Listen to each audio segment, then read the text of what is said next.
why do you think there seems to be an achievement gap between students of different races? A lot of explanations have been given about why the achievement gap exists. And it primarily exists between black students and white students and between Hispanic students and white students. And you can place those variables in a couple of categories. One category is what takes place at home. You know, what are the parents doing that might contribute to the achievement gap? And then the other one is what takes place at school in terms of contributing to the achievement gap. At school, lack of rigor is the number one variable, according to research, that contributes to the achievement gap. And lack of rigor is fundamentally about teacher expectations. Even if you have solid curriculum on paper, the school district has done spent a lot of money and a lot of time designing its curriculum.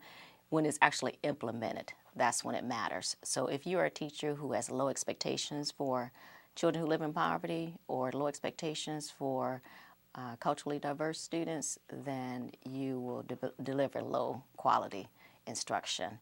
Also, things in the school relate to resources like teacher experience, teacher credentials or quality, it will be called, computers in the classroom or lack thereof, the learning environment not feeling safe for students. Those are some of the top reasons that the achievement gap exists, at least from the school perspective. Then when it comes to the home, you have perhaps families not being as involved in school as they need to, or just not being around, their presence. Not being around the kids and controlling or overlooking, you know, what they're doing, how they're spending their time, not reading to the children or not having them read, letting them watch too much television, meaning not monitoring what they're watching on television. And then from the health perspective, we look at lead poisoning, we look at low birth weight, and then you look at hunger and nutrition as well. So there are at least 14 major variables that, again, fall into the school category, fall into the home category that contribute to the achievement gap. Let's go back to what you were talking about in the very beginning, where you were talking about school and expectations. Mm-hmm. How do you improve that? What are some of your suggestions, or what have you found that could help raise those expectations among teachers? Well, here at Vanderbilt, and when I'm working in the community, like doing consulting, visiting schools, doing workshops at conferences, I spend a lot of time doing at least two things. One is trying to change teachers' thinking. And the thinking that I'm trying to change is what we call deficit thinking. Deficit thinking is having low expectations for someone, or to give a more acute perspective on it, deficit thinking is the less we know about somebody, the more we make up. So I spend a lot of time training teachers so that they will not have deficit thinking, that they will not look at, say, low income as always a deficit, or missing father in the home as a deficit, or speaking non-standard English as a deficit. You know, try to understand children from an economic perspective and from a cultural perspective as well. So that deficit thinking, I think, is fundamentally at the heart of the achievement gap. And then, you know, the other piece that I try to focus on is preparing teachers here at Vanderbilt, and not just teachers, but all educators, administrators, teachers, psychologists, counselors, you name it, for them to become more culturally competent and do this thing called create culturally responsive classrooms. And culturally responsive classrooms would be looking at the curriculum, making sure it's multicultural, looking at instruction to make sure we're getting at, say, learning styles, or you're modifying your instructional styles to better meet the needs of children in terms of how they learn. It means looking at assessments to make sure that they are not biased, or that they are more fair. But overall, it's just looking at the learning environment and making sure that children have a sense of that you appreciate them, you care about them, you want them in your classroom, and you're going to respect them. So building those relationships are important. That's important as well. Now, do you think that, especially when dealing with gifted or talented students, is it better to integrate these type of things within the regular classroom, or to pull them out and have them in special, separate classes? Our federal definition recognizes 5 types of giftedness. And for the most part, which would be, say, intellectually gifted, academically gifted, creatively gifted, gifted in visual performing arts, and leadership. It depends on the level of giftedness. So the higher the level of giftedness, at least in terms of intelligence and achievement, you might not be able to, as a teacher, meet that child's needs in your classroom. And that's why we have acceleration and other kinds of options, so that when they are just so far ahead of not just general ed students, but other gifted students, that they can still have their needs met. I think for the most part, however, most gifted children with a well-prepared teacher in the area of gifted education can, most students, gifted students can do well in the regular education or general education classroom. Don't you think this is probably an area where the conflict arises of identifying these gifted students, especially if you have a teacher who has different expectations? How do you solve that issue of being able to pinpoint who those students are, especially because you hear that sometimes gifted students seem like they're not paying attention as much because they're getting bored, things like that? I think one of the biggest challenges for all of education, but especially gifted education, is to figure out how to identify. And the word is really not identify, but how to assess. Because when you identify, you give a test, you get a number, and you say the child is gifted or not, so to speak. When you assess, it's more diagnostic, more prescriptive, where you get a more comprehensive, well-rounded picture. So you know about the child academically, you know about perhaps where they are intellectually, then socially and creatively, you know, those kinds of things. But so getting the proper instruments and assessing students in different ways with different measures is important. Also, teachers need to really, again, have training in gifted education so that their low expectations won't get in the way of identifying low-income students and minority students, and their high expectations won't give them biases either about white students and about Asian students. So it's not just the instruments specifically, but it's the attitude, it's the interpretation of those instruments, it's how you eventually use those instruments that matter as well. But right now, and I don't think it's appropriate, I really don't think it's appropriate. Right now, most gifted students are identified with an intelligence test and an achievement test, and that might be all.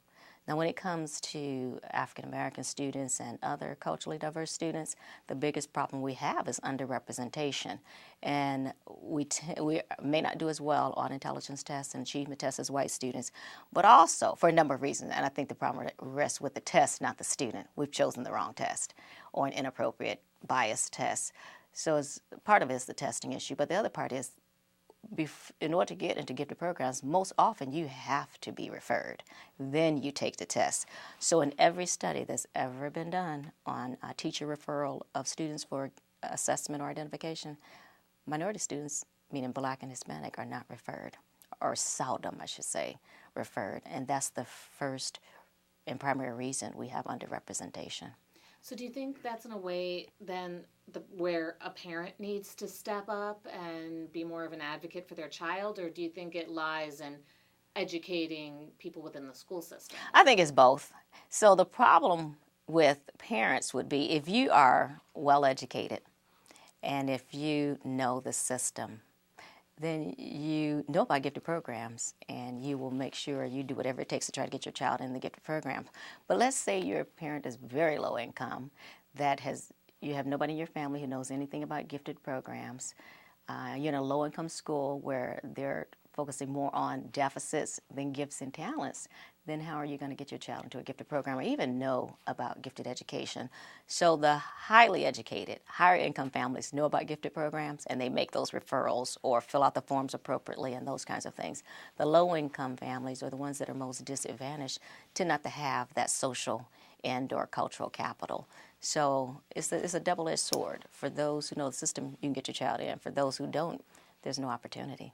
And where do you think the kind of gifted and talented classes should come in? Is it something that works better, or maybe they should be identified in elementary school or middle school, high school? What do you think about that? You know, when I think about children with special education needs, with disabilities or, other kinds of impairments, the earlier you can identify, the disability, the sooner you can intervene and help that child do well. You have a longer time to help that child do well. And I look at giftedness the same way, not as a disability, but as a special need. So therefore, the sooner you can identify those gifts and talents or makes the assessments for the gifts and talents, the better off that child is going to be. There is this thing, I believe, related to atrophy. If you don't use it, you lose it. So you have been reading since the age of 3. You get into kindergarten and you've not been identified or assessed, you're not going to be challenged. So you might become a behavioral problem. You might lose interest in reading. Your vocabulary might decrease. You just start blending in, going toward the mean, and that's a problem. So it's not a disability. Being gifted is not a disability, but it's a special need, and the sooner. And I don't have an age, in terms of what's too soon is, because I don't think it is too soon. But if you see gifts and talents at 1 year of age in your child or in a student, nurture it. So the sooner the better, absolutely, no question about it. What is it that in your time of spending in the classroom that has disappointed you, and what has impressed you in things that you've seen with children in the classroom? For me, the most disheartening thing that I see happening in schools is that some children, well, first of all, I think all children come to school excited about learning, love learning, very motivated, very engaged, want to grow intellectually and those kinds of things. But not too long after being in school, maybe by 3rd or 4th grade, that passion, that motivation, that desire to learn in some students decreases. And I can't think of anything that's more disheartening or depressing for me, because you see that life, you see that energy, you see that interest, and then not long after it goes. And then it seems to decrease even more as you progress through school. But having said that, there are some great things going on in school. And so I want to recognize also that when I see teachers who love the profession, who recognize that teaching is a science and an art, who recognize the importance of building relationships with students, when they have that commitment and that passion, the kids stay motivated, they stay engaged, and they never forget, that teacher. So I see that happening as well. I think it is the teacher, because he or she is the leader in the classroom, who sets that tone for students to either like school and what they're learning or to lose interest in it. And it doesn't take a long time for them to lose interest in school. That's a lot of responsibility for those teachers, isn't it? When you think about, I think sometimes teachers don't realize the power that they have, with those young minds. My concern is my colleague and I, Gilman Whiting, talk about drive-by teaching or drive-through teaching. When you decide to become a teacher, in many ways you're a surrogate parent, and you're the nurse, and you're the doctor, and you're the psychologist and the counselor. You're everything to that child while you have them for those 7 or 8 hours. And so it is an awesome responsibility. And when you become a teacher, I think you have to take on those different roles and not do it with begrudgingly. You have to, make that commitment to be almost everything to the children, especially those who have the least in terms of, family involvement or resources or, finances. And so, that's one way we can close the achievement gap, is when we pick up the pace and do more for children, which is a focus on equity rather than necessarily equality. So it is a major responsibility, and I love it when teachers, even when they have their own children and families and problems, are willing to take on those multitude of essential roles. Do you think sometimes that teachers are being held back by all the standardized tests and things like that they're not able to be more independent in the things they do? Or do you think seeing things like standardized tests help to define more of what the classroom experience should be? I think schools have always, or educators in schools and policymakers and leaders have always been too obsessed with testing as opposed to teaching. And so I think in too many places we have teachers teaching to the test, not teaching, but teaching to the test. So when you walk into some classroom and you ask students, why are you learning this? And they're like, because we're going to be tested on it, rather than because we need to know this to go to high school or to go to college, or because, for those types of reasons. So this high-stakes testing, this obsession with testing, I think is very problematic, and it's changed the whole dimension of teaching, so that perhaps even teachers don't love teaching anymore, because they're so busy trying to pass these tests, because when the children pass the test, is a badge of honor saying that they've been a great teacher. Not necessarily it means you taught them how to take tests well, and that's a problem. So again, that helps students lose interest in school as well. So I don't want to hear children say, I'm learning this because we're going to be tested on it. That's not the reason they should be giving us. Talk to me a little about the Achievement Gap project that you've established. Well, Gilman Whiting and I here at Vanderbilt created a couple of years ago the Vanderbilt Achievement Gap Project, and it was recognizing that no matter what school district you go to, meaning there are almost 16,000 school districts, no matter which one you go to, the achievement gap exists. It exists between low-income minority students and white students. It exists between high-income minority students and white students. So, what is going on in virtually every school district, there is this gap between those two groups, as well as Hispanic students as well. So we wanted to provide Vanderbilt faculty and the community with multiple opportunities to learn about what the achievement gap is, how large is it, what variables contribute to it, and whatever our role is, whether we're a community person, whether we're a business person, parent slash family member, educator, no matter what our role is, that we could find some way to get involved and close the gap.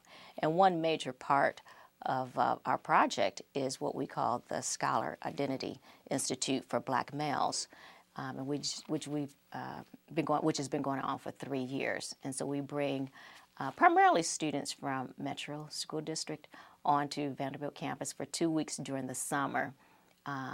And again, they're black males, grades 4 through 12, and help them to change their attitudes about themselves as students and their attitudes about learning, and ultimately increase their motivation and desire to go far in life and hopefully end up at Vanderbilt University or certainly another college or university. So it has multiple components, but that's the Scholar Identity Institute for Black Males is the one that I'm most proud of.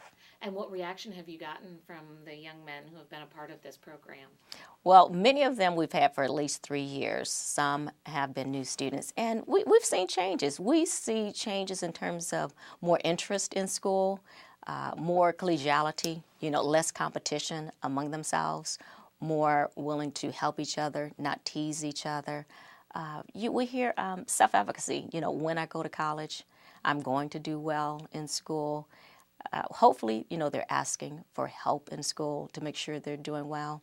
And, some people might ask, how are they doing in terms of their test scores and test performance? And that's important too, but more important is changing that attitude so that they can take advantage of every opportunity they have, everything that's out there to set them on the right track, keep them on the right track in terms of their future. So is there anything that you do to be able to help them or advise them beyond that 2-week summer program? We do what we call booster shots as well. So, and Gilman Whiting, Professor Whiting more so than I, during the month, say on a Saturday, on a monthly basis, holds meetings, with the students, with the young men to give them their booster shots of the Scholar Identity information, resources. We also talk to them about, college every time that we see them. This summer, when we ran the program or the institute, we introduced them to the College Board and took the word for the day, the math problem for the day, did a lot of team building, helped them with test-taking skills, vocabulary, you name it, to build on to their skills in terms of if there were shortcomings in them, we're trying to build upon them so that they could do well. So, for example, when you have a strong vocabulary, you look intelligent to others and you feel better about yourself. When you are familiar with what goes on with the College Board, then you know about the application process, the deadlines, how to increase your performance on the different measures, those kinds of things. So it's not just changing the attitudes, it's giving them resources as well, because many of them, not all, are low income, and we want them to have that social and cultural capital to get access to college. That's wonderful. Do you have any ideas or plans to do this for young women as well?